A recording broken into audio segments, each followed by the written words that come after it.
we are joined with a very special guest, former ESPN broadcaster and current Fox Sports and NBC Chicago broadcaster, Adam Amin. Adam, thank you so much for joining us. How are you today? Doing great, boys. How are you doing? We have a special guest in the house. We've got the man in charge, University of Louisiana Director of Athletics, Dr. Brian Maggard. Dr. Maggard, how are you, sir? I'm doing great. And we are now joined by the managing editor of D1 Baseball, Mr. Kendall Rogers. Introducing Mr. Nick Domingue to the Rage and Review podcast. A lot of you guys may know him as the person who invented the phrase, and the answer is not Ron Guidry.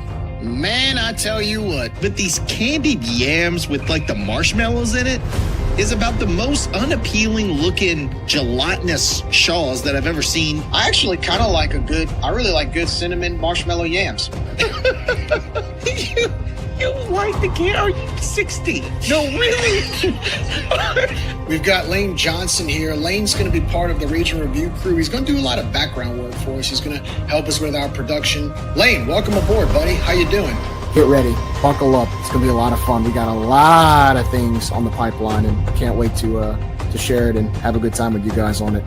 Yeah, prepare yourselves. It's gonna get be ready. A lot of fun. I'm just letting every Cajun Nation know and all our listeners know. Get ready.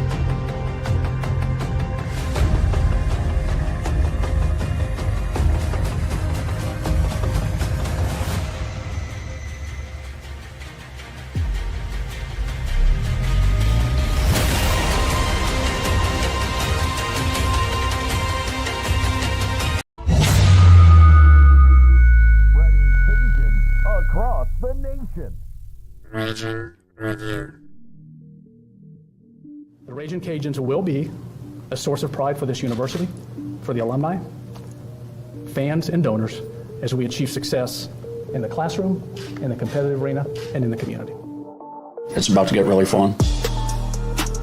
We're looking for dudes that will stand up. Well, Coach, let me tell you today, I'm here and I'm ready to stand up. And I challenge you, Ragin' Cajun Nation, to stand up with us. Stand up with us. Let's lock hand in hand and let's walk through the gates of Omaha. Hey, I love y'all boys. Let's grind every day starting today.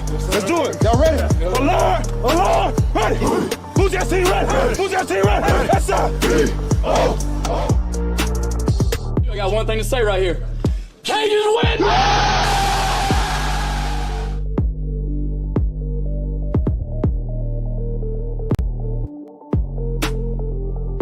Ladies and gentlemen, welcome into Rage and Review, another episode coming your way. Jerry, Lane, I am Nicholas. Welcome in once again. Glad to have all of you here for our live episode. Don't forget that I'm going to throw the number down here, 866-454-RAGE, if you want to give your thoughts about what we talk about tonight. And boys, we have a lot to talk about tonight, including our midweek games. We're going to get to that in a second. I'm going to change it up a little bit tonight. But first, before that, let's go around the horn. Lane, what's going on, man? How are you? I'm making it. Just ready for another day. Yeah. Better than me. I'm ready for bed. Jerry, what's going on in your world, man? Well, we live to see another day, so that's good, right? Something like that, I guess. I guess we got to make anything into a positive right now with what's going on. So we woke up this morning. We're here. We're alive. That's good. Yeah. All right. Well, we'll stick with that, Jerry. I appreciate your guys' excitement optimism about how is things the are going. word. Optimism, right? Yeah, that's the word I'm looking for.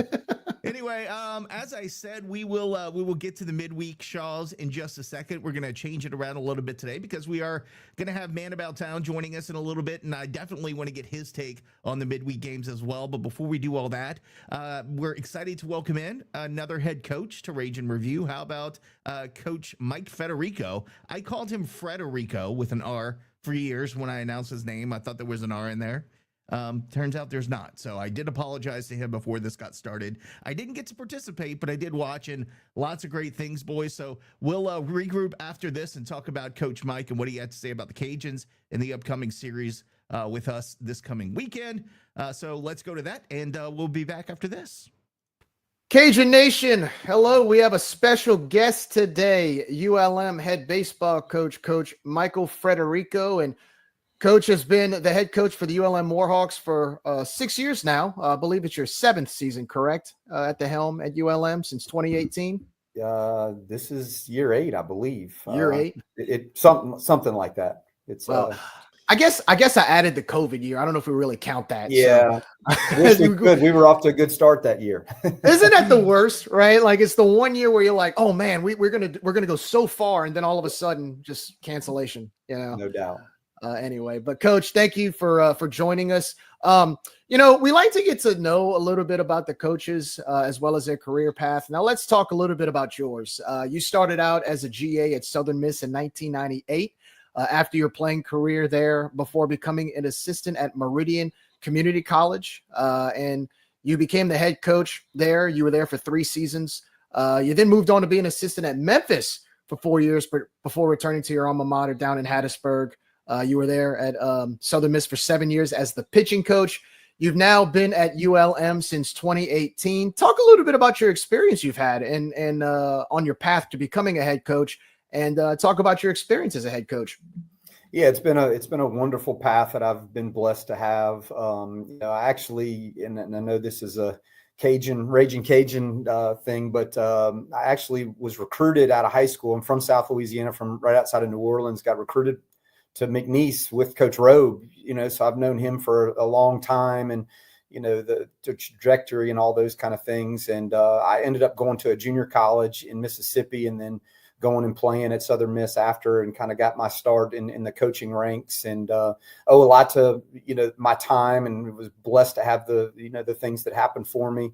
Ended up meeting my wife at Southern Miss as well. She's a South Louisiana girl as well.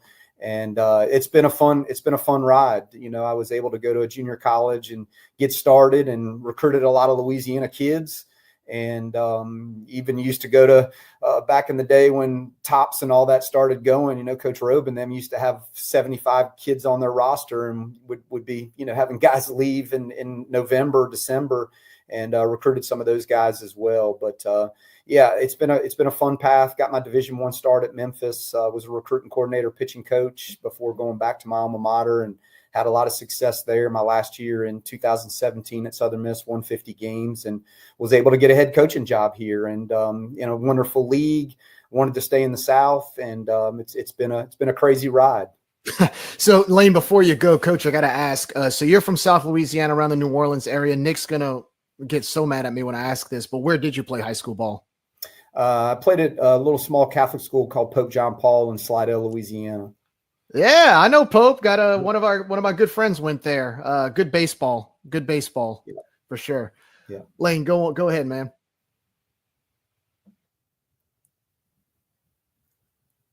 We saw that you guys added some new stuff to your facilities in baseball. What can Cajun fans expect to see when they travel up to Monroe this weekend?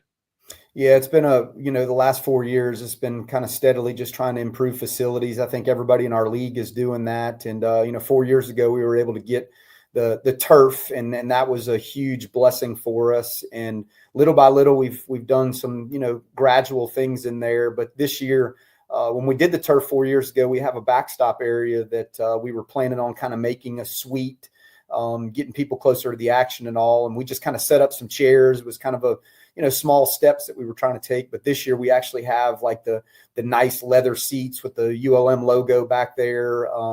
It's a wonderful place to be able to, be close to both dugouts. You can hear what Coach Deggs is going to be saying. You can hear what I'm yelling at people with as well. And, just like at your place, having a cold beer, a hot dog, and all that stuff's really important. And it's a fun environment. And I think it'll be a little rowdy back there, especially with you guys coming to town.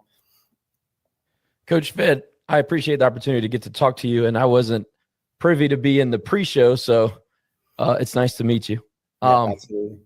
You guys successfully passed an athletics fee with the student body there at ULM.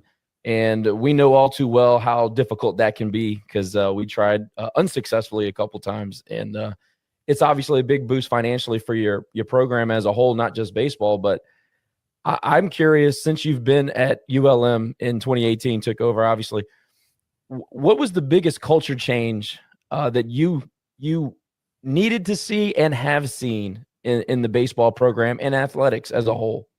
Yeah, the student fee that's been a debacle in some ways. I think with a lot of the schools in our state, we actually voted for it my first year here, and don't really feel like we did a really good job of explaining it and all those kind of things. And I think this past year, our new athletic director, John Hartwell, he did an amazing job with just getting it out there and explaining that to the student body. And I think, from the athletic side of it, we got more athletes to be able to vote for it as well. And I think it's something that really all schools, the UL system, I think it should be in place for everybody, because I think it is part of the experience of being just a regular student. I mean, you talk about, SunBelt football games in the fall, and of course, what we have going on in the baseball side. That's been a huge, it will be a huge boost for us to finally pass that thing.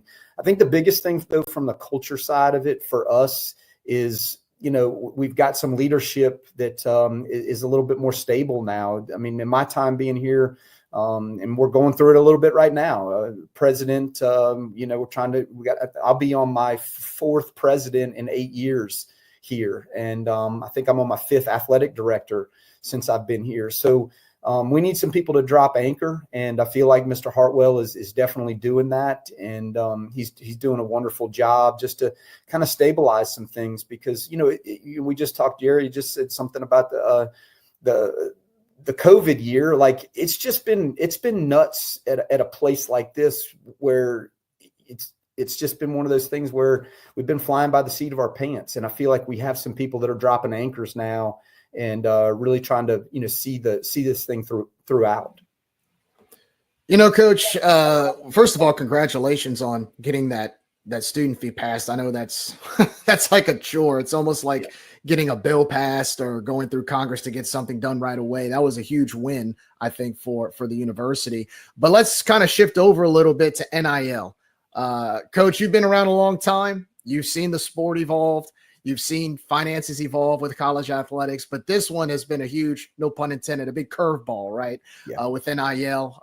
Now it's almost to the point where there's so many rule changes and evolving legislation with it. And I know the NCAA has a huge hearing that's currently going on and trying to pass with how money staying within the school instead of the third-party NIL. For you personally, the fact that it's changed the game of baseball, what's your view on it? And how do you still get fans and supporters to get on board and in this evolving landscape? Because like we mentioned, you just passed a student fee that's going to bring in some more money to your athletic program. But now, you gotta pay. It's almost you have to pay for players, and sometimes it's going to change the way you recruit, that you're selling, what you got to sell. How has that affected you and your coaching experience in that?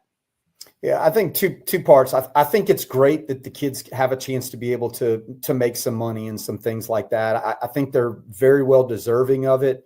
Because let's face it, they're not on full scholarships. And if they have a chance to be able to make a little bit of, money and those kind of things, I think it's outstanding that they have that opportunity to do it. I just wish that there was a little bit more clarity with the whole thing. I'm not a fan of the overall, impact of what it's doing to our sport. How do you coach them? Is it just a 1-year thing? When you look at, successful programs over the year, and of course you guys are a successful program. When you look at it over the years, think about some of the guys that are in the record books, or their pictures are hanging in the rafters and they leave. What if Kyle DeBarge would have left the year before? What kind of season would they have had? And he probably could have gotten a good bit of money and those kind of things. So I like some of it, but I think that, are there going to be records being broken? Is there going to be a new home run leader that leaves ULM, or a strikeout leader, with all those things? But because money is not everything to me. I mean, the opportunity to, I'm old school when it comes to it. I mean, this is an amateur sport. That's the way it's, sold in the landscape of it all, but now it becomes a little bit different. And again, I think they deserve some money, but at the same time, and like what avenue do we go? I've got a son that's playing in the SEC right now, and So, you hear different sides of it from that side of it all the way down to, to me, we're in a league where we're an upper mid-major program too. And it becomes interesting. What is the overall, what do they want? Is it about winning a championship, or is it about trying to put some money in your pocket? And so I have some difficulties with some of those things, but at the same time, I do think that the guys deserve some things. I actually have a follow-up to that question, same vein. And look, I realize that I'm saying this after they just whooped our ass last night, but now that Tech is kind of suffering in Coosa, and that baseball league is not a bad league, but it's certainly not the SunBelt. Has the ULM baseball program seen a little bit maybe more interest from North Louisiana kids, maybe kind of favoring ULM to play in a better league? Have you noticed that in your recruiting trails, or anything you can shed light on that? Because to me, if I'm a guy who's wants to compete at a high level, I want to play in a great league. And I don't think it's even arguable at this point. Coosa is not the Sunbelt. Yeah, I think there's two sides of that. I know I'm giving you kind of different sides of it, but Tech with the facilities that they have, I mean, that's they've jumped, a lot of us in some capacities with those kind of things. And then from just our standing, like the population's more down where you guys are in our state. When you talk about 3.5 million people, the I-10 corridor is a lot more down there with the population of baseball and all that kind of stuff. So we lack a little bit of those things, where we're probably football driven up here a little bit more than you guys are in some capacities with all that. But, it is interesting when you see that part of it. It is a lot easier when you talk to a kid, whether it is from Louisiana, or we've got like 7 California guys. When you say Louisiana, when you say ULM or, University of Louisiana at Monroe, they peak up, like they're like, wait a minute, because they know the talent of Louisiana baseball. I mean, every year there's almost 4 teams every year that are interregional. When you talk about the Tulanes to, the Nickel States, I mean, there's so many of you guys, and everybody knows LSU. So it does, perk their interest a little bit more. And then when you do say the Sun Belt, most people know what the Sun Belt baseball is around the country. I mean, we got a Canadian kid on our team, and the first time we called him, he had some friends of his that were playing at some other schools in our league. So they know that part of it. And I think that's what I love about our program is we have a selling point. And I think facilities keep getting better, even ours. I mean, yes, ours is a little bit older in some capacities, but at the same time with the turf and the backstop area that we have now, it's a selling point, Coach, your starting rotation last weekend consisted of Landon Grigg, Daniel Gonzalez, and Brandon Brewer. Can we expect to see the same 3 guys start this weekend? No, it'll be probably a little bit different order. We're going to talk about some things today, from that side of it. We threw Grigg last night in relief, just to try to get him back out there. He's been, when you look at his overall numbers with some things, you're like, that's not great. But he's been giving us 5 to 6 innings on Friday night. We've had some unfortunate things behind him, but he will not throw on Friday this week. He actually closed the game out last night and got a save against Northwestern State, and we're going to probably put him in relief or potentially start him on Sunday. But the order will be a little bit different, and we're actually going to meet as a staff after we're done, since we had the double midweek this week too. So, we had to use a few more arms and that kind of thing. But Gonzalez will definitely, start one of those first 2 games for us. So you guys had a 5-game week. Those 5-game weeks are fun, but man, the Southland's good this year. So they've been beating us up a little bit. Yeah, we were supposed to have a 5-game week early in the year. In Northwest, we were supposed to play Grambling and then Northwestern State, and that was when we had all that snow and the cold weather. It was like 22 degrees, and Bertrand and I are like, hey, I don't know if we need to play. You're trying to be tough and all that, but you're like trying to be smart too. So we moved it back to this week, and I don't really like playing the double midweeks this late in the year, and we actually played one 2 weeks ago before we played Arkansas State. But, you got to get your games in. And what I did like was we played the same team back-to-back nights. That's kind of the old school way when I was playing and first started coaching. And now you see a number 4 and you see literally a number 5, or, you're going to play a bullpen game. It makes it a little bit easier than playing 2 different opponents. More of a tournament format too. Yeah. That's right. So you guys, I don't know how healthy you are, and that's going to be my question. We've dealt with quite a few injuries, and I think we're starting to get a couple guys back and get healthy, get back to full strength. What is the health situation on your team? Yeah, we both, I've talked to Seth a few times on the phone. We've kind of griped to each other with what we both have been going through. And that's just, the nature of the business sometimes. But we had 3 arms go down right before the season started for us that haven't pitched an inning, and nor will they. They had Tommy John surgery, and, that's made it very challenging for us in some capacities. And we have 2 middle infielders. One of them is back. He actually DH for us last night, Colby Lunsford. Both our middle infielders have been dealing with a little bit of hamstring and kind of some groin area type things. I'm hoping Lunsford will be available for at least 2 of the 3 games this weekend. And he's kind of a catalyst for us. He was our starting shortstop, kind of 2-hole type guy. And hopefully we do have him back this weekend. But Asani Johnson is still out right now for us. Coach, let's talk a little bit about your offense. Offensively right now, you've got Isaiah Walker lead your team in batting average. I mean, both Isaiah Walker and Henry Garcia both hitting above 330, which is very impressive, especially this late in the year. Of course, Henry Garcia leading the team in home runs, RBIs, and slugging percentage.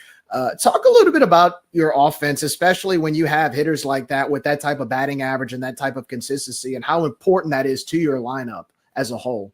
Yeah, it's been huge because, like I said, we've been playing some other guys. We've had some freshmen that have been getting out there a lot like what you guys have been doing, trying to find the right mix of players, trying to match up. Sometimes we've DH'd a number of people, so that's really been challenging. But Isaiah he's a transfer from UTSA. He's part of the portal. One of the guys we picked up out of the portal. Played a little bit of outfield, a little bit of infield at UTSA, but he's pretty much been our everyday center fielder. I think he's played in every game but 2 for us, and he's a mature kid. He's a senior. He's been around. He understands what it is. He's been in a good program at UTSA and been at an offensive place like UTSA. So he's been a great fixture for us. And then Henry Garcia, kid from the Bronx, New York. He actually redshirted at Southern University 3 years ago, and then he went to JUCO in Texas. So we've kind of known about him for a long time. Brought him in this year, and he's been a great fixture for us. Plays right field, and kind of a middle of the lineup 3-4 type guy. And they've both been spectacular for us. And I think that the thing is for us, we're finally older this year. We've got a lot of juniors and seniors that are in our lineup. Have been through the SunBelt, like Cade DuPont and Jake Haggard. They've been through the grind of what this season's like, and I think that's the challenging part of it. 2 years ago, we played a bunch of freshmen, and it's challenging to get through the grind of this gauntlet that we go through. I was talking to another SunBelt coach just the other day, and he made the comment that the SunBelt is like the SEC of mid-majors, and it is. And when you look at it, there's teams that are close. We might be 3 games back, but man, in an instant, it could change. I mean, look at what Texas A&M and Tennessee did last week. I mean, like, anything's possible in this thing, and this 30-game schedule that we all play. And it's nice to have guys like Garcia and Walker that have kind of been through the grind, even though they haven't been in our league yet. They understand that because they're older. Coach, who are some other players that haven't been mentioned yet, either on the mound or in the field, that Cajun fans should look out for this weekend? Yeah, we've got a catcher that's a transfer from Notre Dame. He should catch just about every game for us. His name's Tony Lynn-Wendell. Was kind of a role guy at Notre Dame for a couple of years, but did play in Omaha and was part of a team that went there. He's brought a winning culture to us as well. Michelle Artsberger, I'm sure all the Cajun Nation knows him. He's been here for, I think, 12 years, something like that. Played 2 years at JUCO, and he's been here with us for 4 years. So he's in his 6th year, and he's our first baseman. He's spectacular defensively. He's kind of back and forth with the offense, but man, he's been on a good second half for us as well. We've got a freshman named Major Brignan that's been kind of playing shortstop for us. That's been stable there. And then Bryce Blazer we brought in last year. He was a transfer from North Carolina. Again, another guy that was in a winning program, and he plays left field and kind of a middle of the lineup bat. It's been hitting in the 3-hole for us as well. Coach, I know it's easy for fans to get caught up on results, and a lot of people are result oriented, and at the end of the day, you're hired to win games, and we deal with that here at our programs as well. I'm curious about this though. One thing that I really love about the Louisiana baseball fan in general, but ULM fans, Louisiana fans, Tech fans, all of us, we can appreciate good baseball, and we typically know the game, and we're all adults here, so we can talk about what's going on with both teams. When you see a Louisiana struggling, you see Louisiana doing things like running out 7 freshmen against Tech last night. Does it give you an extra pep in your step when you're getting ready to play the Cajuns? Are you able to go in there, fire up the dugout? I'm curious as to what is the point of view from a ULM standpoint when you see the Cajuns maybe not necessarily putting their best foot forward at this point of the season? Do you get fired up, maybe extra little something about it?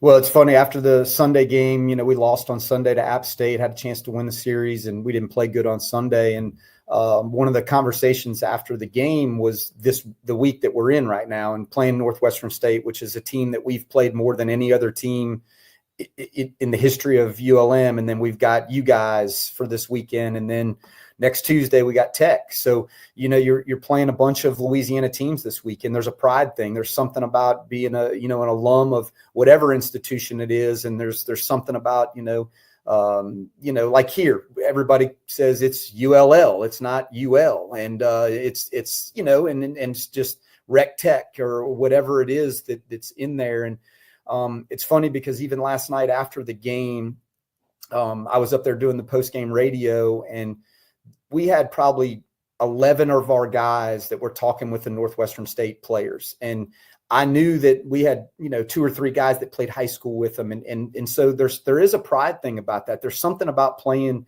people that you're accustomed to playing and growing up with and all those kind of things.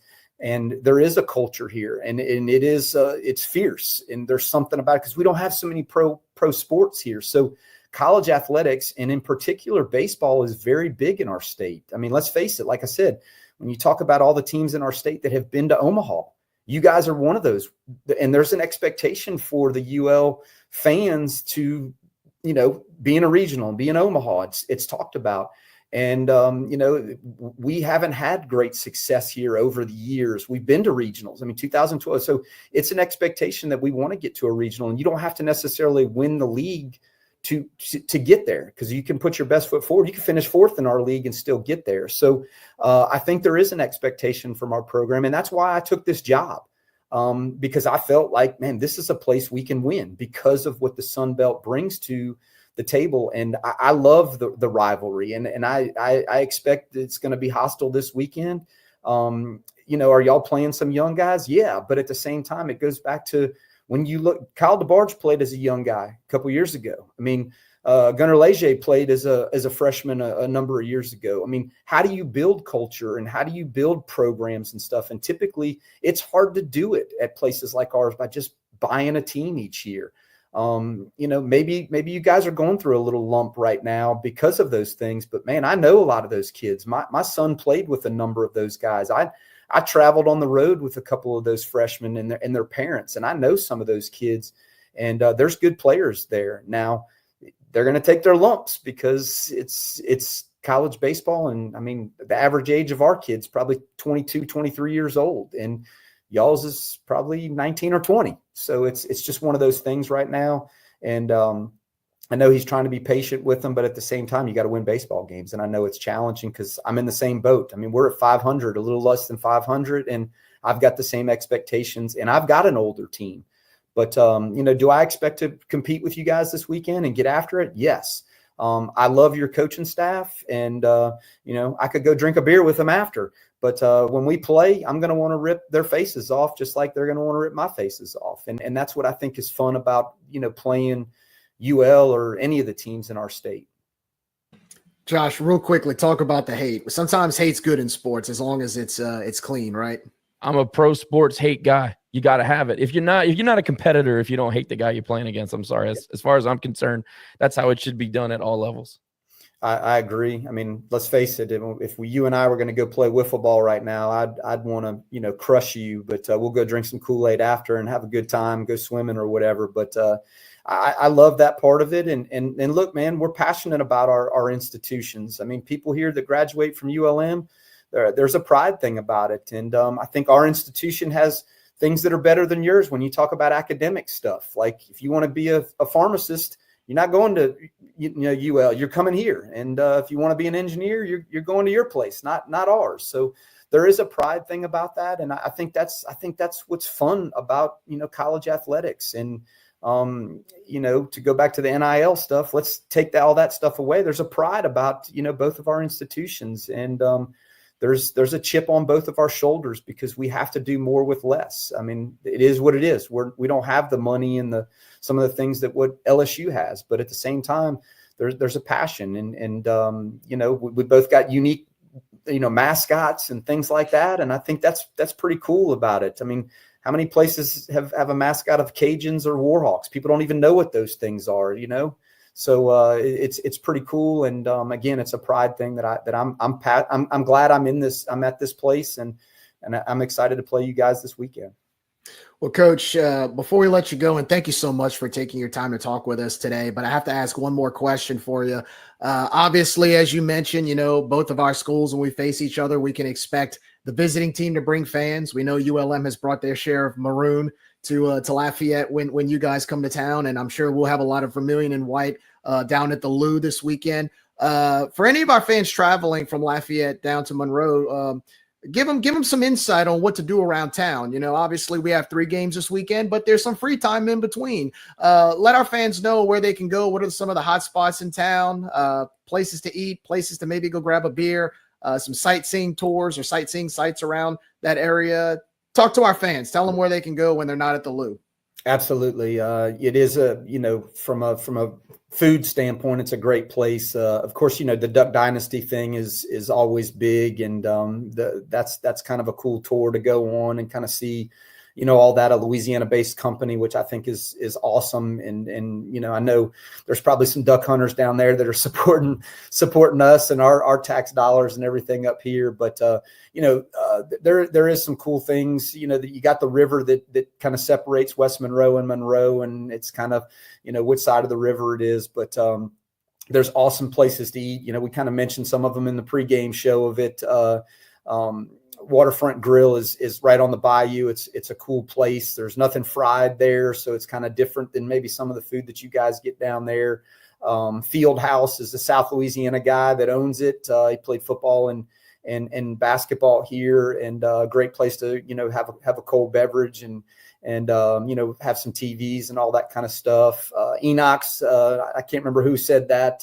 Pretty cool spot to go and get a burger and those kind of things. And then there's a bunch of restaurants that are on the river that, it's just a cool environment that we have with all those kind of things. And Monroe is more of like the old school mom and pop restaurant type things. And then West Monroe's got a little bit more of the new age type stuff like walk-ons and all those that all those people support us and our institution as well. So we'd appreciate y'all spending y'all's money at some of the ones that support us as well.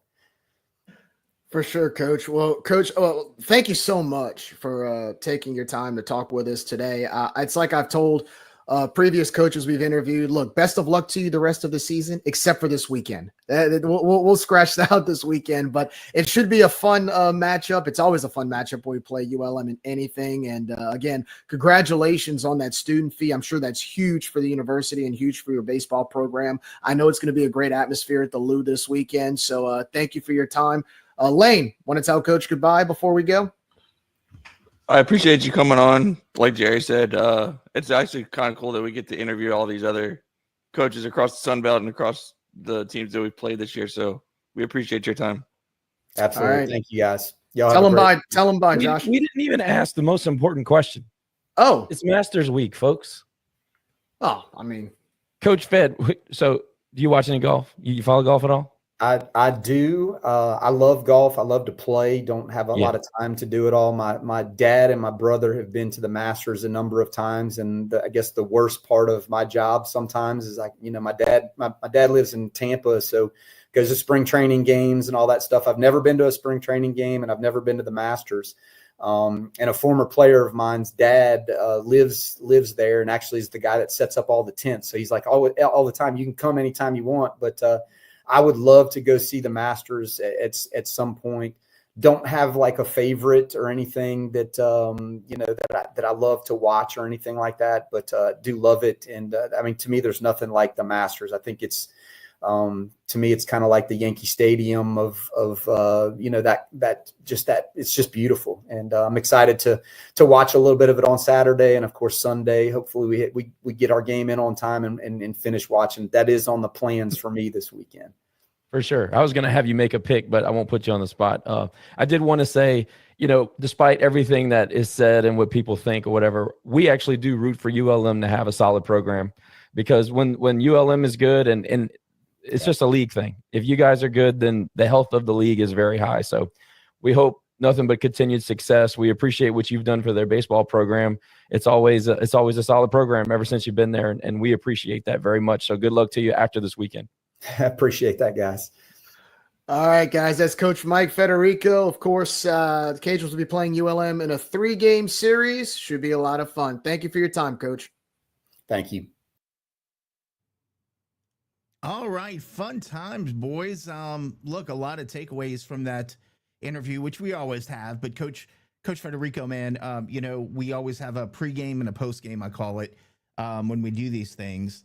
And I know we never want to get Jerry and Coach Federico together alone in a room, because I think he stayed on with us for another 30 minutes just kind of shooting the shit, which is a credit to how cool Coach Federico is, but also to how long-winded Jerry is. So, I don't know if I'm crediting you that, Jerry, or not. But, just a couple other tidbits before I go around the horn and ask you guys your thoughts on the interview today. I just found out ULM received a $2 million donation from a former student today. So that's freaking huge for them. I did enjoy the rec tech thing, because that kind of like, you want a rec tech, but also they sound like rec tech. So I like that. He has no problem calling us UL or Louisiana, man, which is so funny because like typically ULM doesn't have any problems doing that. Now on the stream, they'll put Raging Cajuns or whatever, but they won't go out of their way to call us Lafayette like on the text stream the other night. And then, I think Josh, you might be more positive on the Cajuns than you are. I don't know if that's a good or bad thing. So I'll start with you, Josh, since I'm calling you out first. Coach Federico, I want to call him Coach Fed because I don't know what his nickname is, but all good stuff there, man. What are your thoughts on how that all went?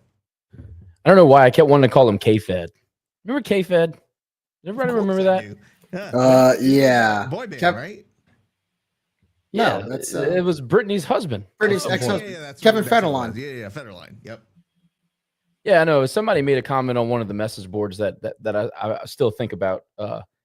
It's difficult to have these conversations with these coaches and not root for them. I can't imagine ULM doing any better than that guy. And it's not a shot at ULM. Like, he was great. He was very honest. He was very candid. Look at what they did in football. I mean, it's a quality guy they had to follow up Oompa Loompa. Hated him. But this guy, he's turning it around for ULM. And Coach, I just don't feel like Coach Fed has kind of put it together quite yet. I think he had a chance at 2000 and then that blew everything up. But man, he's just quality people. I agree. And think about it. We talked about the athletic fee. These guys are, I remember at one point they came to the Teague. This might have been in the Federico era. They came to the Teague and they didn't, their uniforms, their away uniforms had holes in their pants. And they looked like something they found at a Goodwill and they just threw it on for a baseball game. You guys remember what I'm talking about? I totally remember what you were talking about. And then we started talking about. They look like warm-up jerseys. It basically was. I see Big Cat making an appearance. What's up, dude? Yeah, I mean, you can't tell me that the level of play at that program hasn't increased in the last 7 to 8 years. I mean, yeah, they still had some lean years, but even 2 years ago when they came here, it was last year when they came here, they put up a good fight. And then the trip before that. I mean, we were a couple of pitches away from losing that series. He's going to battle. The team is, agree with Ryan. I thought his hat was sick. I mean, they have a couple of pieces of swag that's come out lately. I think he's talking about your hat, dog. Oh, yeah, dude, my hat is always on point. I mean, let's be honest. But I actually think that Coach Fed's hat was awesome. I wanted to ask him about it, but we ran out of time. But, look at their uniforms for football. Their alternate bomber uniforms. I thought those were great. And they have a couple of a Nordique. I am a Nordique. If you're an Acadian, you're essentially Canadian. Correct. So you got to root for the Canadian Hockey League. Of course. But no. To get back to it, I mean, I just thought he was so good, and I love the perspective of how they recruit and how you can clearly see that, he might be a Southern Miss grad, but he's all ULM all the time. He believes in what he's doing, and at that level, at this level, and at that school in particular, you have to believe. And I think their new AD Hartwell is actually doing a really fantastic job. If you look at their sports across the board, since he's taken over, they have all taken a step forward. And the reason why I asked him the Tech question was because I think it's a matter of time before Tech has been mired in mediocrity and probably below that in a bad Coosa League until ULM really has time to take over their recruiting stash. And I think that the ULM profile will be raised over the next few years. I think it's already happening. I just don't see how Tech in that league continues to keep a chokehold on the Northeastern kids in Louisiana. I just don't think that's going to happen. So, but they're the crown jewel of the Louisiana system, Josh. I mean, well, look, if they never had the tornado situation and they didn't get the new park, that place was a dump. I mean, it was a fun place to play because of the way that it was situated, and they had the dorms in the outfield, and that was all cool and everything. But the place was an actual dump. I mean, it was as bad as the Teague before the renovation, maybe worse. But we had actual fan support, so that's another conversation. I enjoyed talking to him, and it's going to be hard to root against him this weekend. But we could talk about the competition this weekend because I'm a little bit concerned based on his comment that the average team age is like 23. Oh, yeah. And ours is like 19. That. Yeah, we're going to talk about that in a second. Yeah. But overall, I thought the interview was awesome. Before Jerry falls asleep, your thoughts, just quick wrap up on the interview. I mean, I thought it was sorry. I thought it was great, man. He's a really personable guy. He was real. The fact that he called us UL was kind of a surprise to me because, I know how sensitive some of those people in North Louisiana are about our name, but they're that not. was ULM's not. That's just what's so funny about it. Like, they're not going to go all out of their way to call us UL on their broadcast, but they're also not going to be a-holes about it. Yeah, yeah, exactly. But look, he's. I think when you look at ULM athletics as a whole, you see that they're at a financial disadvantage. That's why I think passing that student fee was huge for them. I also think they've put a lot of effort in investing into their program over the last 5 or 6 years. They've done a lot of stadium renovations with their baseball stadium and a little bit in their football stadium. They got a small field house in their locker room at their football stadium. So you can definitely see the results on the field complement what they've invested in. Now, is it still a little bit short of what I'm sure they want to achieve? Yes. But I think Coach Fed has done a really good job making them very competitive. I mean, if you look at some of their games this year, some of their losses were close games against some good competition. So they're not a team to sleep on. They're not a team that I think, you take advantage of when you play them. They're gonna scrap and claw their way all the way to the final out. And I thought that's kind of what I got out of the interview today. That he's a type of coach that knows how to grind, and I really enjoyed it. It was a lot of fun. And Nick, I had to ask that New Orleans question just for you. Yeah, just sure you did. you, no, man. you didn't. You chose to. Just Moving for on. you. Anyway, Lane, final thoughts real quick before we move on. Yeah, that was a great interview. It's hard to hate a guy that's nice about our program. It's not often that you see other coaches in the state call us what we call ourselves. So that was pretty cool. But at the same time, he's building a program in Monroe they're trying to compete with the rest of the SunBelt, and their athletic fee that they just passed is going to be a big push in the right direction, I guess, for that. Yep. They can try and keep players a little bit easier, but it's still an uphill battle for them. But I'm more surprised that we don't have one versus them having one. Well, that's a whole different story, and I think when we talked exactly. after we talked after the broadcast, I think he gave us some clues as to why it passed this time, and probably something that our university needs to consider. So, if they come on here and talk to us, maybe we could pass it along, but they don't talk to us, so whatever. Moving right along, let's talk about ULM and the Cajuns this weekend. Just highlighting a few key statistics that I pulled up. Very similar teams. I think the biggest discrepancy that we see there is in strikeouts, where Louisiana is striking out 288 batters. I'm not going to say how many strikeouts we have batting, but this is pitching wise. We strike out 288 batters this season versus 236 for ULM. However, if you look at the opponent's free bases, we give away a whole hell of a lot of free bases versus ULM. Still high, but nowhere near as high as we are. Probably ranking in the top 10, no doubt, in that case. So, Josh, you were talking about or alluding to this weekend how much of a tough matchup it'll be. I think it'll be a lot like Texas State. You're going to have a team, probably not with an a-hole on the mound, but you're going to have a team that knows that they can beat us. They saw it last weekend. They saw it this week. They are gritty. They are going to, play a lot like Texas State because we're a lot alike. And I guarantee if we give away those free bases and look at the fielding percentage, I mean, we're at 964. Now they do make their fair share of errors as well. But if we give free bases, give free passes, allow defensively them to stay in the game, if we have a lead, then we're in trouble. Josh, I'm a little bit not feeling great about this matchup this weekend. Well, I think there's a differentiation on how we play midweek versus the weekend. You've seen some consistency on the weekend from a few guys. J.R. Tillett comes to mind, obviously Simo. I think that you see the majority of our colossal mistakes happening on Tuesdays and Wednesdays. So while we do have way too many free bases given up, I think the majority of that damage has been done in the midweek. I do not expect to give them a ton. Yes, we'll give them something because that's just who we are right now. But I do think we have a pretty distinct advantage when it comes to Friday, Saturday, and Sunday starting pitching. J.R. Tillett continues to get better the more opportunity he gets.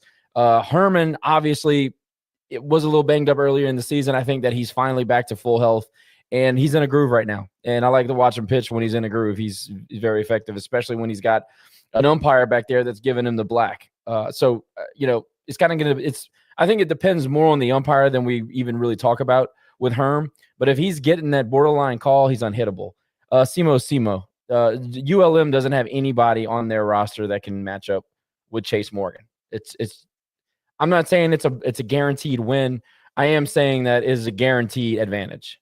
If we can get in there and he can go out and be himself, I don't know what his road splits are, but he's been really damn good the last few starts. I would say the last two starts before the injury, and then this last two starts since he's been back at full strength, essentially.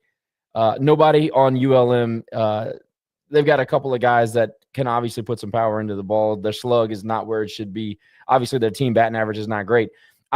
Based on the stat that you just produced, hitting 254 as a team, I know that everybody's going to say, well, we're young, we're injured. I get that. 254 as a team with this coach is just really bad. I mean, it's awful. That's an awful number. And if we don't hit the damn baseball this weekend, we are very likely to lose, regardless of what kind of starting pitching is one thing.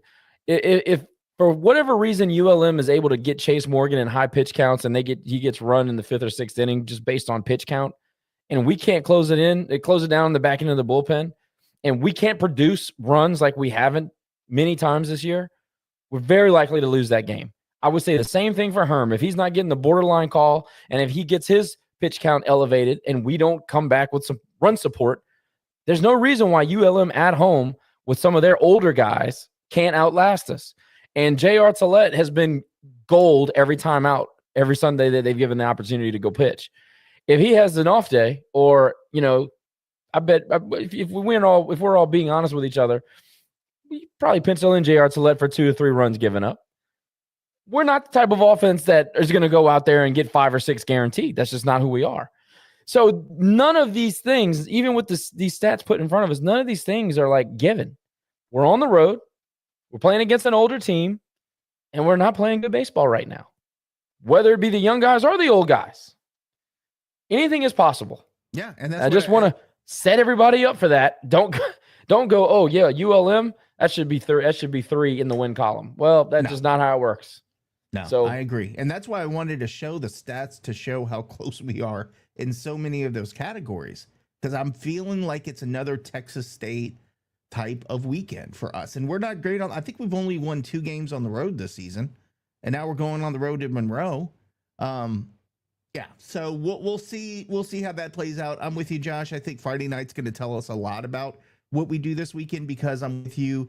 If Simo's pitch count is high, we bring in Hammer, something happens, he's not getting the calls, then we have to start going into the bullpen on Friday night. That's going to make for a long series, in my opinion. Well, even Hammer, Nick. I mean, like, yeah, he's had some nice outings, especially lately, but there's some inconsistency there still. Well, yeah, even when he's had that nice outing, I mean, you have to consider he loaded the bases the other night. He got out of it, but he loaded the bases before he had to come back and get out of it. So I need some consistency there because, again, free bases, walks, hit by pitch. Do you want to take a guess? I think our bullpen is the linchpin of the series. And that's wild to say at this point, but I really believe that the performance of our bullpen is going to decide whether we win the series or not. What are you saying, Lane? Do y'all want to take a guess at what our road record is? It's like 2-10 or something. Like that. 2-8. Yeah. And we're 14-12 at home. Yeah. Anyway, so that's what we have to look forward to this weekend. But again, guys, fantastic job with Coach Federico. I did want to go back in time because we kind of skipped over it, Josh. I wanted you to be here for this, where we talk about the midweek performances by our team against UT, RGV, LMNOP, as well as Louisiana Tech. Obviously, it ended a little bit better. I guess if that's some consolation against Tech than it did last time, because we didn't get run ruled. So that's great. Yay. But we did drop both games. And going back to the UT-RGV game, maybe I should just call them Rio Grande Valley. I don't know. It's just hard to say. But going back to that game, you saw some positive things early in the game. And then we started doing what Bad News Bears came out to play, Josh. And then when they got behind, there was a little fight in them, but you just kind of felt like once RGV got ahead, like we were done. Like we were not, you felt like all the air was out of our tires that we had in that game.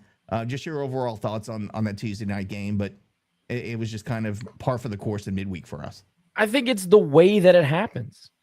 It looks like a finished product for 7 innings, and then you kick it around and you give free passes and you walk people, and you don't get the ball out of the infield and they score 3 runs and you look up and you're losing again. It's like, how many times can a team go through something like that and still believe?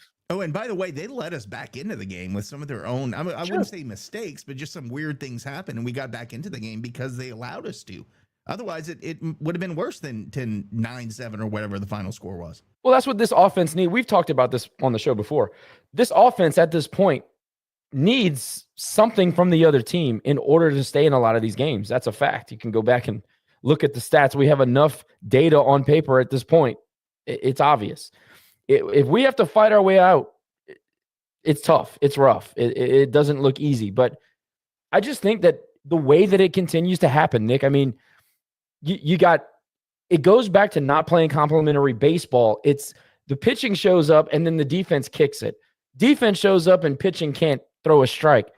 Pitching and defense show up, we can't hit the ball out of the infield. It's just one of those things. It's like every time you feel like you're getting traction in one area or another, somebody somewhere in one phase of the game lets you down. And I get that a lot of that is the youth experience. I get a lot of that. Look, Owen Galt, I talk so positively about. I think he probably is my favorite guy on the team. I love watching him play baseball. He's got grit. He's got fight. He has all the things, all the intangibles that you want in a player. But he's got 9 errors on the season. And I think they're trying to find a place for him. And I know in the end, Deggs is trying to find a lineup because that's what matters to him the most. He's trying to find a lineup and plug in guys in the field that make the lineup go. And I understand that. Is Owen a second baseman? Is he a third baseman? Is he a shortstop? Like, they're trying to figure it out, and I totally understand that.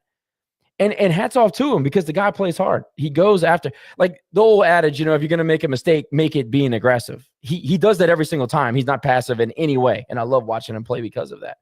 But there are several of those. I mean, Griff Hebert has a lot of talent. I've seen him play in the fall. I've seen him play, earlier games. He just looked like lost at second base. And there's really no explanation to some of this stuff, like not being in the right position. And it's happened a couple of different times in midweek games, and just not being in the right spot, not being aware of a play, not throwing the ball home when there's a runner at third base. Like, it's just mental stuff. And it's hard to just, you overcome a mental issue and then you have somebody's in a slump, and then you overcome a slump, and then you have an issue with a pitcher mentally or whatever it is. It just seems like there's always something else. And I know the human element is, how many more things do we have to overcome? It's that old meme, God, why do you give me all the obstacles, or whatever? You give me your hardest tribulations or whatever. It's funny. But that's this team. That's this team in a nutshell. It's like there's always something. And nothing's easy. We always got to overcome, and we always need a hand up to be able to score runs. But I felt like that game in particular was like a microcosm of our season, because we go behind because we can't pitch. Our boy's struggling on the mound, can't throw a strike. We go down 3-0, then all of a sudden it's 4-0, then it's 4-1, then we come back and it's 6-5, and like we're feeling good about ourselves. So the bats came around, and then the pitching went south again, and then the mental mistakes and the base running, and then we're behind, and now we can't swing the bats again. So it's like the microcosm of our entire season in that one game where you saw everything we've been talking about ending up in a 9-7 loss. It's the McGehee experience. I say that all the time in the chat. It's the McGehee experience. Last week he comes out, he throws 2 solid, looks great. Comes out this week, can't get out of the first inning. You know what I mean? Like, as a coach, how do you manage that? How do you navigate that? Well, I think what it was good that they left him in, because it gave him a chance to come back from it. But I mean, he ended up giving up 6 runs. So is that really a great thing? So, but that's what I'm saying, though. Yeah, they yank him early last week, and you go, man, should have let him go. Then they come out, let him kind of get his nose bloodied, and then they leave him in, and you give up 6 earned. Right. It's how, and I'm being honest, like, as a coach, I don't know if you guys coach anything. It's very near and dear to my heart. Sometimes my kids show up and they look like dogs. Sometimes they show up and they're asleep. And it's just a similar thing. It's like, how do you manage at the D1 level a kid that comes out and looks unhittable and then can't throw a strike? Those extremes are so difficult to manage. Yeah, and just, I'm not going to call out any players because I don't think that's fair, but you got some players on the team, Jerry, that last year looked amazing. Earlier this season looked amazing. Now they can't hit to save their lives. We're supposed to have an offensive-minded coach. I mean, you think about a couple years ago, we were hitting the ball all over the ballpark and stealing bases, had the number 3 stolen base percentage in the country. And now we get caught just standing on first base, and guys who were reliable last year aren't reliable this year. To me, that's more than a mental thing. That's almost, I mean, maybe it's a mental thing, but at this point of the season, you should be over that, Jerry. Now it seems like a technical thing. Are we trying to change the way they swing? Are we back to when Talbot was trying to screw with guys' swings? I don't have any answers for it. I think at this point it's mental. I mean, we are still striking out. We're on game, 37, 38. And last night we're still striking out with the bat on our shoulder, staring at fastballs. I can forgive that if that's the first couple weeks of the season, but we have veteran guys that are still, I mean, they did it this weekend against Texas State. We're still striking out, staring at fastballs. I haven't seen a Cajuns team in a long time do that consistently. And that's not the identity of what we're built to do.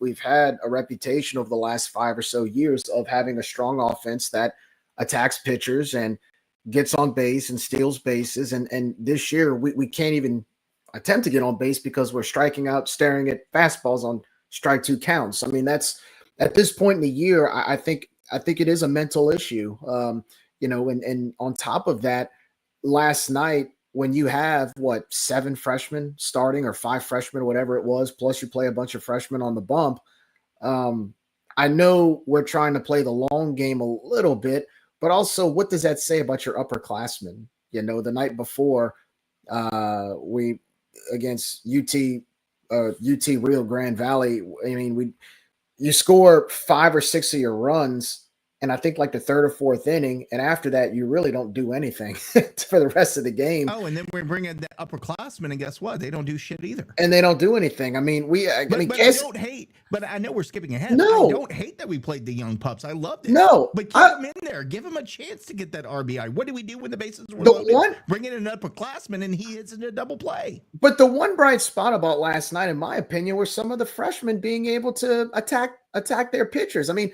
look at Kason Bellard last night. Look at what he did.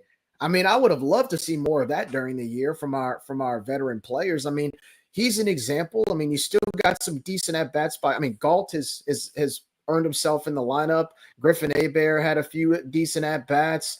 I mean, Owen Galt was terrible last night. Let's be honest. But he's earned.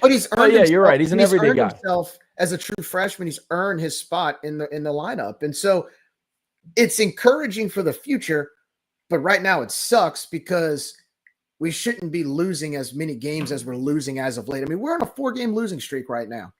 We're on a 4-game losing streak, and 3 of 4 of our games have been at home, and we've done it at home against. Jerry, had it not been for Hepworth, we could be on a much longer losing streak. 5, right yeah, now. that's true. And so that's hard to fathom, because I just think at this point of the year, you know, we would have learned by now. And the fact that we have upperclassmen that didn't really get much of a chance to play last night because it was indicative of getting some freshmen to play. I don't think that's as much on the freshmen as it is the upperclassmen who aren't stepping up. I mean, that's the frustrating part, and it's not working. It's not working. I mean, look, I don't hate it. I wish we would have done it earlier this season and stuck with it, but we never stick with a lineup. So, am I shocked? No. But look, we have talented freshmen.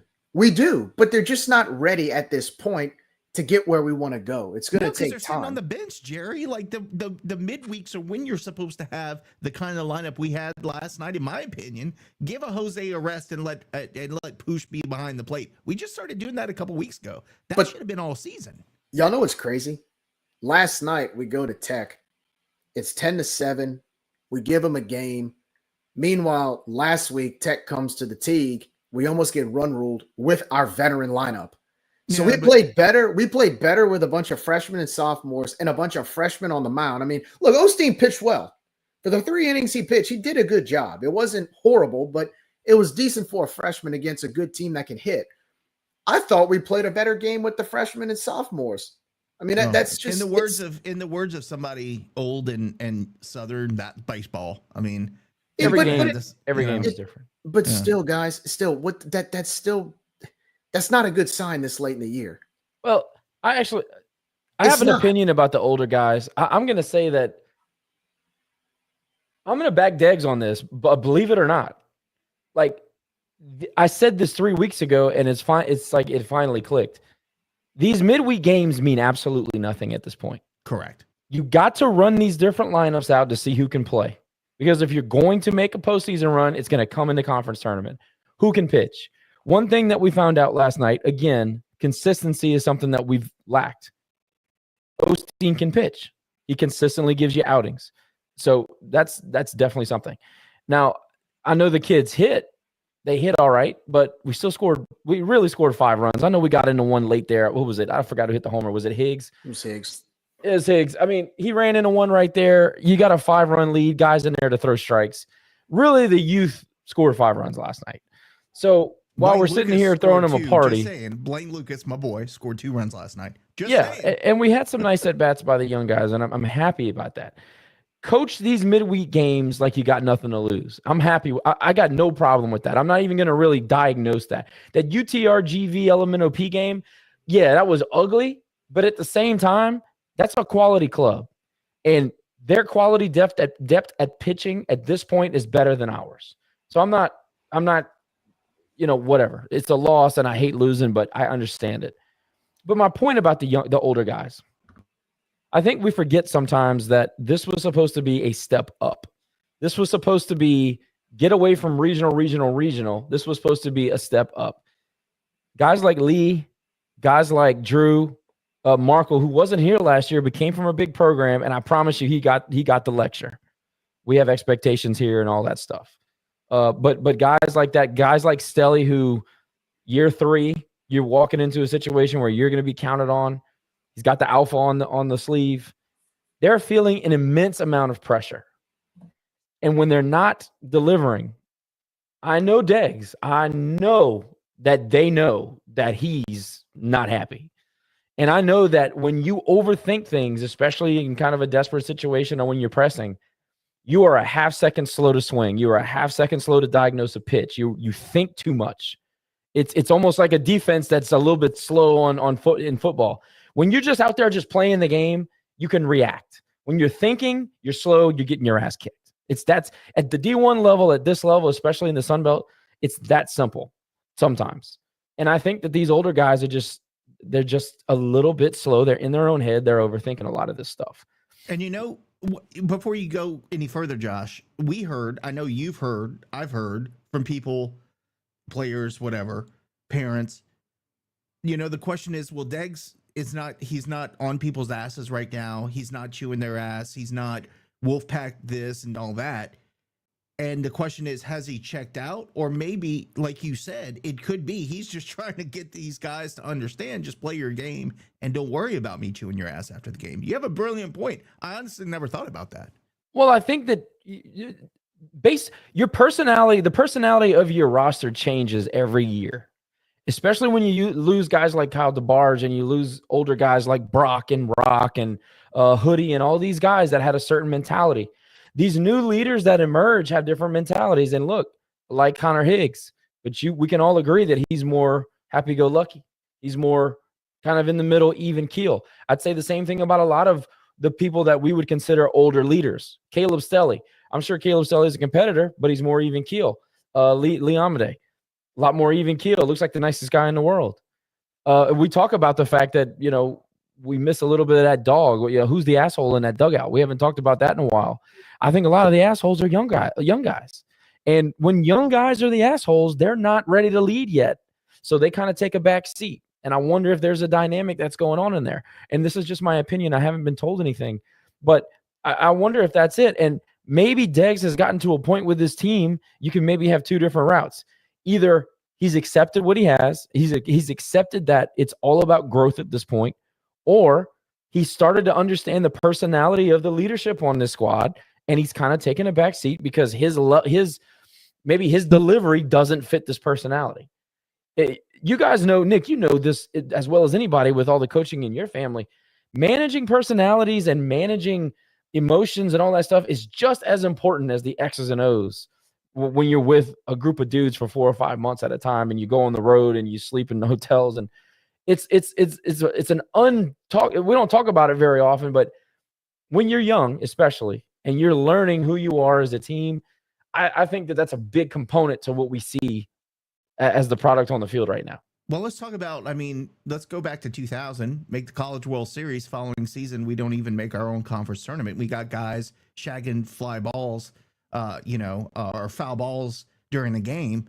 And Robe said, he's like, last year I coached these guys, because he told me that on the side. He's like, dude, last time I coached these guys, last year, year before, I could chew their ass out and they responded. And I remember, bruh, he chewed their ass out. I've never heard Robe's voice get that high and crack. That one, I think we went 2 in barbecue in the conference tournament. He just let him have it that year. But the following year, he couldn't yell at him because it was a bunch of guys who, I struck out. Oh, well. It's just year to year. So, I don't think we all think about that. But like I said, dude, that's a great point. I just, like, who is going to be the dude? Who is going to be the dude? You feel like you got a Higgs or you got a Jose, who is the dude, but, like, who really is the dude this year? Even Jose. I know. Affable, likable guy. Solid catcher. Does a lot of things well. I don't think Jose is going to punch you in the face with brass knuckles. He'll punch the pitcher in the face because he's not throwing strikes, but he's not going to punch the other guy in the face. But and look, there's positive and negative to both sides. And I'm not saying one way is better than the other. I prefer a team full of ravenous dogs, and animals that'll rip you to shreds. I prefer that. That's my style. But you can definitely win with a bunch of thinkers and guys that are introspective and all that. You can win with that. I think that Deggs it's one or the other. Either he's accepted and it's all about growth, or he's trying to change his delivering mentality to be able to communicate with these guys. I don't know. Well, the rest of the season is going to really, I mean, the rest of this regular season is going to be positioning yourself for the conference tournament in the best possible way. So I think we're, just maybe need to keep that in mind as we go forward. Somehow we're still in second place in the SunBelt. I don't know how the hell that happened, but we're still in second place in the SunBelt. But as we go through it, I guess we just have to understand we are what we are, Josh. And I think that's it. And just accept it. Like, happiness is slave to expectation. If y'all are going out there and expecting us to turn it around and we're going to rip off 20 in a row, then you're setting yourself up for failure. That's never going to happen. If you're sitting back and watching these young guys get better every time they take the field and understand that we still do have an opportunity to make the postseason, it's just going to be the conference tournament route, well, then maybe you can still have a fun season. I see our numbers are down. I see the attendance is down. I think we had 300 people at UTRGV.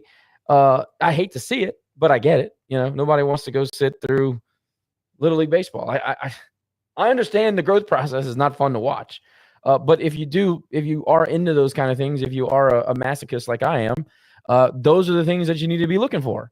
You need to be looking for small steps in the right direction. And man, I just think that the mentality of the young guys, there's a couple of them, they have it.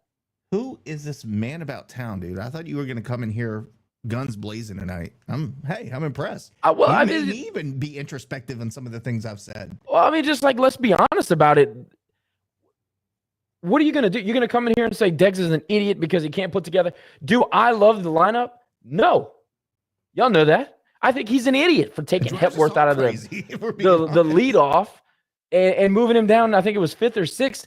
Hepworth has been your most consistent, most productive hitter for 2 weeks. What are you doing? What are you doing? You put a lineup out there with I forgot who he said. I think it was Brooks Wright. Brooks Wright was one of your most consistent hitters throughout the first month of the year. They got the book out on him. He's had to make an adjustment. Then you go and fill out a lineup with like 5 or 6 freshmen and 2 sophomores, and Brooks Wright's not on it. That's dumb to me. Like, tell me that you don't have confidence or you've quit on a player more than sitting him on the bench for 3 weeks because he had a couple of bad approaches. Like, I don't know, man. I hate the way they manage the pitching staff. I hate the way he makes a lineup. Put somebody in a position and let him stay there for a while and get some confidence. I guess it's old school. I don't know. Deggs is the coach. I'm not. I know it's a cliche we're not supposed to use, but I think Deggs makes a lot of mistakes. I'll be the first one to tell you that. There's a man about town. But I do believe that with what you have to be honest. And at this point, it doesn't do any good to get on here and start screaming that Deggs is an idiot and that we missed on recruits. And no, I don't think that. What I really believe is that we have real players on this team, and there's obviously a learning curve.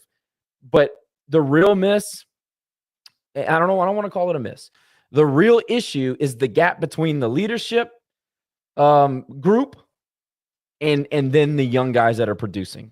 That there's a big gap in the dugout from where we typically see ourselves getting better and better. I agree with you. Brody Leger saying lost to Tech, McNeese, blah, blah, blah. Could we still be called Louisiana? Look, Brody, I didn't mean to say blah, blah, blah is insulting. I'm just saying that you named all the Louisiana teams. No, look, our Louisiana name has nothing to do with that. 2 years ago, we won literally every championship at the SunBelt. You know, sometimes you have to pay the piper, and I feel this year in diamond sports, in all sports, we're kind of paying the piper. So, yeah, that's absolutely right. It's cyclical. It all goes round and round. You know, and I was talking to a guy today, and he said, we were so spoiled because our shortstop pipeline has been absolutely insane. Sick. Yeah. And DeBarge graduates, and you thought you had Cuff there, and then we make the move to recruit Owen Galt because he was going to be a shortstop, and then you get Markle in the portal, and you have a plethora of options, which is great. But there's one Debo and there's one Blake. How many games did Debo win for us last year? Think about it. He won that Southern Series for us. If you take the moments against Tulane and Southern Miss off the schedule, we may as well be a sub 500 club. Yeah, That's how I big of agree. a difference that kid made. I agree. Crazy. But you had, but you didn't just have Debo. You had John Taylor. You had, oh yeah, you had LP. you had Pastor. You had who else? Lane. But LP. I mean, but when you LP, you look at Debo, he's a guy who always was your spark plug. Always got us, ignited that spark in the team. You don't. I mean, I love Higgy. Higgy. I mean, he hits the shit out of the ball, but he's not the guy that's gonna, get in your face and kind of pimp around the bases. Debo would. JT would. And I guys think play for that's- that. Guys and play for guys that exactly. play like that. That's right. Exactly. So I don't know that and again, I love Higgs, so I'm not shitting on Higgs because I think he is definitely one of my favorite players, but he's not the guy that's going to get guys riled up that I can see. Now, I may be wrong, he may do it, but from what I see and versus what Debo did, you just felt like Debo, when he sparked the team, like everybody was following behind him. Even Jose last season, you remember that? Like if Debo was hitting, freaking Jose was hitting. Like it was contagious. And so you just But also, Nick, on that same note and kind of circling back, that team played with confidence. yeah. This team cannot play with confidence because they can't get traction and they have no identity. Shit, we eliminated Texas. I mean, think about that. We got what's his name fired. We don't- eliminated damn Texas. Like They I don't need think confidence. I don't think people realize how big of a deal that was to end the Texas Longhorn season last year. And you did it. Not only did you end it, you destroyed them. I mean, because you we beat had them. expectations. We knew Yeah. what we were. We still don't know who we are, Jerry. That's the problem. We don't know who we are this part of the season. No, and the problem, Personality-wise. and we could talk about, Dags changing the lineup and who's going to play here and there. But then at the same time, if you were to go 1 through 9 right now, and you've seen some of the freshman production, I mean, look, Kason Bellard, I know it was one game, but I'm looking at him and I'm like, where's he been? And if you look at 1 through 9 at a consistent pace, at a consistent rate, could you really make a 1 through 9 lineup comfortably with confidence that this 1 through 9 lineup will be able to produce? Because right now I don't see it. Let's do it next week. Can't. That's Yeah. your homework, bro. Come up with a 1 through 9. Let's talk about it. Let's do it. Yeah, it's a good idea. I could. I mean, Josh. People like to fuss at me because they think I'm the coach. Oh, you're not the coach, blah, blah. I bet you I could score runs with this lineup. I bet I could. All right. Well, we're gonna let's do that this weekend. Let's put our heads together. Let's each come up with our lineup. We'll compare next week. That'll Like be our old school lineup fantasy segment. baseball when you write Hell it in. yeah. I'd be down for that. Anyway, all right. I'm not going to talk any more about Tech because they're losers. And how about the guy with the US beat USL? Oh, we're so cool because we They call still USL. live. They still live in 1980 up there, man. Like it's like they still talk about the Karl Malones and the Bradshaws, and I get it. They're good players and they had legacies, but at the same time, it's like you still live in 1980. I'm Karl Malone. We live That in the was present. pretty Like funny, actually. That's the one funny thing that Jimmy Kimmel did. Hi, I'm Karl Malone. I mean, look, the basketball team hasn't been in the dance since like 1990. The football team hasn't had a winning season in 6 years before COVID. The baseball team is the one thing that they have going for them. The softball team, I can't remember. Still never won a regional. I can't remember when they made a regional. Well, I mean, when's the last time that basketball got into a regional The Cold NCAA War tournament? Yeah, Cold War. No, that's what I'm saying. 1990 was the last time they went to the dance. So it's- funny comment How today, though, bad 'cause- with those uniforms? Oh my Bro, god, that was terrible. And they wore Rustin, which is even funnier. They That's even funnier. Like they like to call us Lafayette. They literally wore jerseys that said Rustin on them. I did laugh at the meme or whatever somebody posted today on X that said something about like Tech was bragging about like we killed something, and the response was, "Yeah, you also killed your dog," and posted a picture of the article That is harsh, where they man. literally killed their mascot back in 2012. So that was Well, they love to call us Lafayette and make fun of our identity crisis or whatever. But then they have Rustin on their jerseys. They got Jack on their football helmets. I Jack. really don't care. I think they don't understand that we don't think about them unless they do something really funny and then we play the video. That's We pretty really much it. don't. That is true. We really don't. As I mentioned, we're what are we? Are we second place in the SunBelt Conference Lane? We're tied. Tied for second, I believe. Yeah. Yeah. So I'm not going to go through those standings because nothing has changed. Literally the same it was as last week. So tied for second in the SunBelt somehow at this point in the season. But you know what? We will take it. Speaking of X, some funny stuff going on X this weekend. And somebody sent me something really funny I did want to share. Now, I'm not going to take credit for this because I'm not nearly this witty, but did want to share some things. There's this there's this Chat GPT or something thing going on, and I don't really know what that's all about.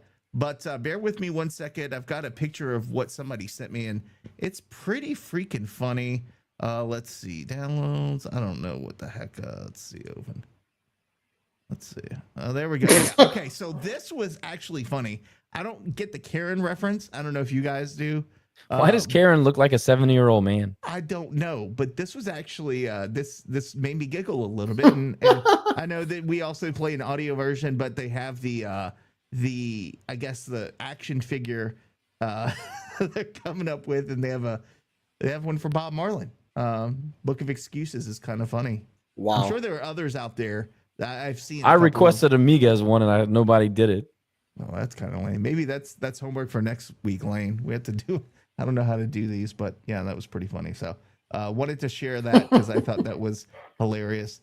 And as we wrap things up tonight, because I got to tell you, I'm tired, and it's been a long day, and you guys had a long day. Talked to Coach Federico, but a couple of things I did want to wrap up with is we have Easter upcoming, and I'm sure we're going to talk before then. But my question to you all is, we're going to be playing Thursday, Friday, Saturday games next week. Thank you, Roe, because he was a big factor in that for the SunBelt Conference. But one thing I want to go around the horn on, I'll start with you, Jerry. I swear to God, if you say candied yams, I'm going to... Anyway, Good Friday, as you all know, my parents do a boiled crawfish deal, and you guys are all invited to that, so that should be fun. So what are you guys doing Good Friday besides maybe coming to the Domangs? And then what are you planning for Easter Sunday as far as a menu and what you guys do as family? So I'll start with you, Jerry. What do you got planned for this next upcoming weekend? Yeah, so Friday, we're going to try to come to your family's crawfish boil if the schedule works out. We usually try to eat boiled crawfish or some type of seafood on Friday because obviously it's Good Friday, and being practicing Catholics, we try to stick with that tradition. On Sunday, we're probably going to get brunch now that Allie's 3, and we got the whole Easter thing, the Easter basket and everything, a surprise for her. And so we'll go to Sunday Mass, and then we'll end up usually go to brunch. We'll try to find a place around Lafayette that has brunch and get to kind of enjoy it as a family. And then the rest of the day, just kind of lay low. I know there's no baseball or anything, so we just try to spend time as a family. And I think after that, we might go down to New Orleans and visit some family for a little bit before heading out to the beach. So, it's always a blast. We always have a good time. And I'm actually, Nick, I'm going to throw it back at you. I guess I also want to ask, what's your favorite Easter candy? Those little, it's the chocolate, not the gross little eggs. You have the milk chocolate eggs with the Robin eggs, the hard candy. It's really good. Those are good. I don't like the other ones that taste like malt chocolate. That's disgusting. I like the milk chocolate eggs, and then anything with peanut butter. We're good. I like Heavenly Hash. I've had Heavenly Hash. You're stupid. You said that just to piss me off. Heavenly Hash. My 80-year-old mama likes Heavenly Hash. Dude. So par for the freaking course. So par for the course. Of course you would say that. The most disgusting damn shit. You don't like chocolate and marshmallows? What is wrong with you? It's freaking chocolate and marshmallows, and you're throwing a hissy fit over there. Werther's Originals laying around your house right now? I bet you do. I bet you got Werther's for your people who go visit. It is chocolate and marshmallows, and you're throwing a fit about it. Are you kidding? It's like 80-year-old people stuff. That's what they eat. No, they don't. Josh, am I wrong? Is the first thing you kids throw out, if they've got Heavenly Hash in that box, they throwing that shit out, aren't they? Oh, yeah. It goes in the refrigerator with the chocolate bunny. Never gets eaten. What the hell is wrong with y'all? I'm not even gonna say it. I'm gonna get in trouble. I'm not saying it. I cannot believe y'all don't like Heavenly Hash. I can't believe it. Nobody with sense likes Heavenly Hash. Again, do you have Werther's Originals? I bet you for Halloween he gives away those little strawberry things with the little strawberry candies with the goo. Nobody knows what they're called, but they're wrapped like strawberries. You know what I'm talking about? With the little jelly in the middle. No, I don't get that. Is Jerry Abear right there. His house smells like mothballs, I can tell. Josh, they are good though. They're delicious. Josh, Nick. Go ahead. What are you guys' plans for the Easter weekend? Those strawberry candies actually kind of go hard though. Thank you.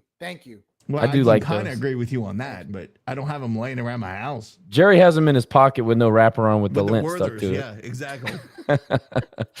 Screw y'all, man. Heavenly hash. And I don't know, like I'm not a big Easter person. And also, this is going to be a freezing cold take. I know we should start doing a segment, but I think crawfish is disgusting, so I typically avoid it. Oh, I know, because you offended me the last couple of years, but Yeah. I had My good bad. whiskey, so it didn't Why, matter. wait, why are you not grilling him right now? You don't like the 7th inning stretch. You don't already like crawfish. you already knew this. You get Yeah, on I already me knew. about I mean, liking Heavenly Hash. Well, A lot of people don't like crawfish. I'm not going to hate somebody for that. Thank you. well, some people like Heavenly Hash, but you have no problem just nailing me to the wall. Some people in a Under the nursing age home, of Jerry. 80 likes Heavenly Hash, Jerry. Like there are people under 80 that don't like crawfish. Anyway, stop talking. Go ahead, Josh.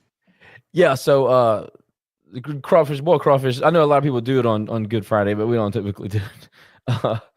And then outside of like a massive Easter egg hunt that we do at Catherine's parents' house, I want to probably try to get some golf in. And that's really all I care about for Easter. Easter is a very confusing holiday. Did we not agree on that? We got religious stuff, and then we got a bunny, and then there's a lot of different things. I have the funniest story. I don't know if I want to tell or not. I don't know. It's hard. It's hard to reconcile to you kids. gotta The kids share are it. like, I'll get You gotta such share it trouble. now. I guess I can't say that. I don't want to make anybody too names mad. people, Lane, go ahead. What are you doing for Easter weekend? So I'm gonna try to come to y'all's crawfish boil, but I usually get together with some friends. We either go out to eat for brunch or we do a crawfish boil on Easter Sunday as well. So it all depends on what's going on the rest of the weekend. Definitely watch some baseball, You can but ask looking forward to it. My crawfish bowl is a lot of fun. My mama cooks. I mean, Oh, it's a good time. 80 things. It's a good she time for bakes sure. like 400 things, and then Josh's wife shows up and Catherine bakes some freaking biscuits. Out Whatever. Of nowhere. It's a good time. No, the bigger Me and Nick question. polish off a fifth. oh, Dusted man, or not dusted? of course, it's dusted and steamed. Yes, I almost said the F word. That's a stupid question. Like people don't understand.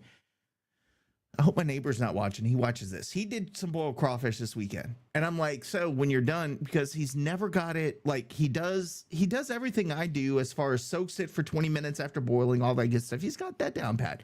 But when he drops it into the chest, I'm like, do you put a little seasoning on it? Because it's never enough.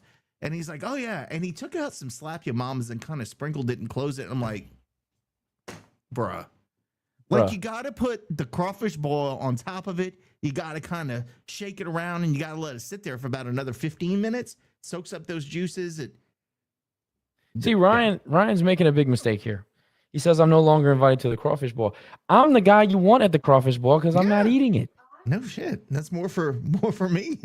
It's more for them. I'm a good guest. I don't. Some of these crawfish boil people will go in there and just like, damn what everybody else wants. Doesn't matter if they're, I don't know how the bags and sacks work or whatever, but I know that typically like one person will eat 4 or 5 pounds of crawfish. Well, yeah. And it's 30 somewhat pounds a bag. So you're looking at about 60 pounds and 2 bags of crawfish, right? Some of these greedy bastards will get in there and just like knock out 10 or 12 pounds of crawfish. And you're like, dude, we paid for what sucks for me, dude, X amount. Is that when I boil it and when I do all that, like by the time I'm done, I'm not hungry. So like everybody else is eating that stuff, and I'm like, I'm not even hungry for this shit. I don't know how you eat it after you smell it all day. I don't That's what I'm understand it. I saying. think it's disgusting. We can have this conversation before we get off of here because everybody's going to get mad at me for, anyway. So if it's so good, like if crawfish is so delicious, right? This is a question I've had forever. Why do you season it to death almost to where you can't taste it? Dip it in that mayo, mustard, whatever the hell it is, that dip shit. This is so nasty. Why is it so delicious if you got to do all that? And then most of the time you're hammered when you eat it. So do you eat canes? Is crawfish really good? I don't think it is. Do you eat canes? Oh, sometimes, not often. Yeah, and you dip it in the dip, right? You eat French fries and you dip it in ketchup. Take it or I leave mean, it's just kind of a thing. Like onion rings, you like the little dip. It's the same thing. It depends. I mean, with crawfish, if it's seasoned well enough, I don't, But I like the taste of crawfish. Like the Yeah, like crawfish I don't. taste, I do like it. What does it taste like though? Have you ever had just crawfish, no seasoning, no sauce? Well, have you ever eaten a hamburger with no seasoning? Like that would be Absolutely. disgusting. I lived No, in Cheyenne, well, then you're Wyoming weird. for a year. Of course I Well, did. Well, then you got used to it. I mean, that ain't my fault. Oh, it was That so was bad. that was more or less not your choice. the point is that like if it's so good, it's like a steak, right? A steak is delicious. If you like the steak, taste of steak, you grill it. You don't need much. Some people out there throwing A1 on it and Worcestershire on it. You don't need much if it's a good steak. I mean, it depends. I mean, you got to put some salt and pepper on it. You got to put some With crawfish. I just got on to see Josh has chosen violence tonight. Yeah, I mean, I'm just asking a question. How come we can't ask tough questions on the show? I just want to know, why is it that you got to season it to death and then I'm a liberal? To death? You don't have to season it to death. This guy. Well, it's already dead by the time it gets to the water. You season it back to life. I don't know, but you're just seasoning it to make it. I mean, just like anything else, you season French fries, you season everything else. It's not my fault you lived in Wyoming and they didn't season for shit. That had nothing to do. That was with just an example. I'm just saying. Like you season it if it's so good. Like when I eat fried shrimp. When I eat fried shrimp, I can eat fried shrimp just the way it is. I don't need salt. I don't need. No, there is salt and there's seasoning. Additional. In the fried. I'm not saying additional. No, I don't need additional is what I'm saying. I don't need a sauce. I could just eat it the way it is. Well, what you're saying is crawfish the way it is. But what you're saying is why do you need to eat the crawfish with any type of seasoning? Why can you eat it naturally? Well, the just thing like is, I wouldn't eat shrimp just without seasoning. There's a lot of foods. Sorry. That's not what I'm saying, but I don't want to get too far down this road. No, you down the road. We fixing this shit. Like, you wrong. I try crawfish regularly. Like it's not something that I tried 15 years ago. Was like, oh, this is gross. I literally try it every year. And here goes my phone. My phone's gonna start ringing and text is going off because. Oh, I already got RC texting me separately here. I don't know what he's saying, but I don't want to get distracted. No, the joke I had. You called me a liberal, so it was a story about a guy that was very religious, and dude was never ate meat on Fridays. Well, I got two stories about him. Never ate meat on Fridays, whatever. And then one time he was so excited because we had they had the fish fry guy. He would come to the Teague, and he had we had Fat Pats that night with the burgers. So they had the burgers, but he couldn't eat it. So he saved it because he knew at midnight he'd be back in the SID office and he'd be working. So he could eat it right at 12:01. Mm-hmm. And during the game, Duga and I took out the patty and put a piece of fish in it. So at 12:01, he's sitting there doing like this. And he says he opens it, realizes it, and just throws it against the wall and gets all pissed off. But another story I have about that same guy, you know him, Jerry, is that we would always, give him shit because he was very religious. And look, I love Jesus, but I drink a little. But he was like religious. And we respected it. But then it's also, he's one of the boys. So we had to make fun of him. And one of the jokes was like, he was so awkward that we were like, well, how do you do dirty talk? Like, how do you do foreplay? And it was an Easter weekend. We're asking this question. I'm like, do you go to your girl and say, hey, baby, want to see me rise on Easter Sunday? And that always stuck in my head as one of the most awful things I've ever said to anyone in my life. But he appreciated the We're joke. going to get canceled now. Way to go, Nick. Well, no, but it was a joke. And I couldn't resist. I had to tell that story. That's Anyway. funny. The whole fish fry thing is one of the greatest sacrificial loopholes in the history of the world. I'm not going to eat meat, but I'll eat shrimp, crawfish, and fish. Mind your business. Is alligator a meat? I asked that today because I tried feeding the people in Houston. We have a walk-ons by my Katy office, so I decided, I'm going to order lunch today. I got a little wrap or something, and I said, I'm going to get appetizers because I'm trying to Louisianify them people. They don't know anything. So I'm like, I'm going to get some gator bites, right? They're fried alligator. Dude, it's so good. They're one of the few places, the Chimes does a really, really good blackened alligator, but they do a good fried alligator. So I got some, and I tasted it. I'm like, oh, yeah, this shit is real good. They were so scared to eat it. Then we got into the conversation about they're all Baptist and I'm Catholic and can you eat this on Good Friday? And I'm like, I don't know. Can you? And apparently a bishop said we can. And he wrote a letter. So apparently alligator is considered seafood. Yes, he wrote a whole letter declaring that alligator is considered. I think it was the Bishop of New Orleans, if I'm not mistaken. Oh, the Somebody Archbishop, shared that with me today. Yeah, Archbishop. yeah. Archbishop, even better. Mm-hmm. He's one step down from wearing the little red shawls. So it's the good Cardinal. stuff. Yeah. Jerry knows all about New Orleans. Gotta love Catholics, man. Yeah. Catholics know what's important. Priority. Well, what's important is going to church, giving them money, taking your bread and drinking. That's our path to and designating that alligator is actually seafood. I mean, and we need a letter on that for sure. You know, and I didn't get a chance to say what I'm doing for Easter. Well, Lane, we went to you, Lane. You said you were probably coming to my place and doing stuff. I'm gonna obviously Good Friday we're gonna do the crawfish boil at my parents, who she always is like, are we gonna have enough? Like she was literally probably sitting in her bed calculating how many pounds per person. Oh, Josh, X. Okay, we good there. So she's probably calculating that as we speak. And then Sunday I'm gonna do a tomahawk steaks for them because they've never had that. So we're gonna grill some tomahawk steaks and some chicken on Sunday. Well, hell, I might come to your house then. I didn't invite you on Sunday. So well, I'm coming anyway. I'm going in and bringing some heavenly hash to you, Nick. Well, yeah, screw you with that heavenly hash. I'll throw that at you. But our family used to always get together in RVs and stuff in a Crooked Creek. I don't know if you guys have ever been to Crooked Creek. Absolutely. Grew up there. We every Easter we had the same spot with all the campers in a circle. And one year, my stupid cousin, they'd always cheat. The damn Falcon boys. They always cheated. When they were hiding all the eggs, they'd look, they'd peek, they'd go around. They were sneaky.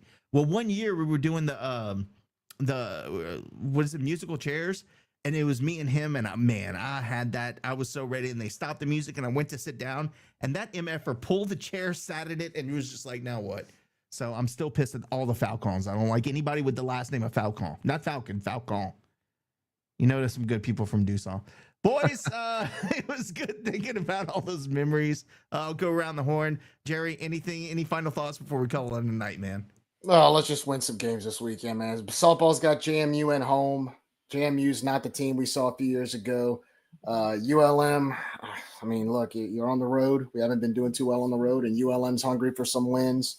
So let's just get some wins this weekend. And, yeah, that's pretty much it. We get another try this weekend, 3 games in Monroe. So we'll see what happens.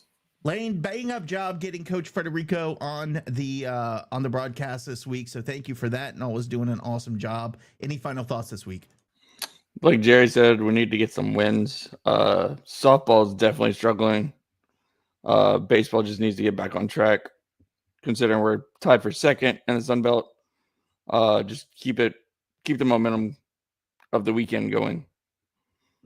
Josh, I'll give you final thoughts and we'll close it out.